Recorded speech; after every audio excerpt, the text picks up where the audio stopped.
For today's vlog, bumili nga kami ng hipon dyan sa may area din mga idol. Yan, pagkatapos ng lahat, niluto ko nga ito na sinigang. Ulam natin ngayong tanghalian. At syempre po, mayroong bigayang sponsor sa atin, kaya naglapag po tayo ng pangkape dito. So ayan mga idol. Ang problema mga idol, wala kasing kumukuha ng lapag natin. Halos 30 minutes tayo dito.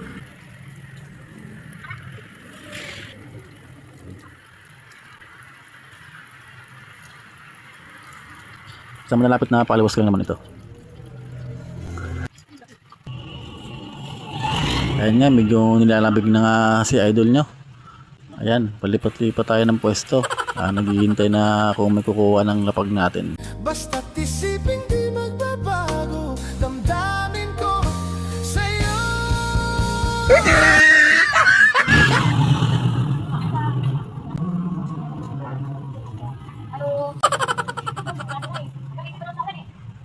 So ayun, wala nga pong pumupunta na followers natin, kaya napilitan po ako na ibigay na lang sa mga estudyante.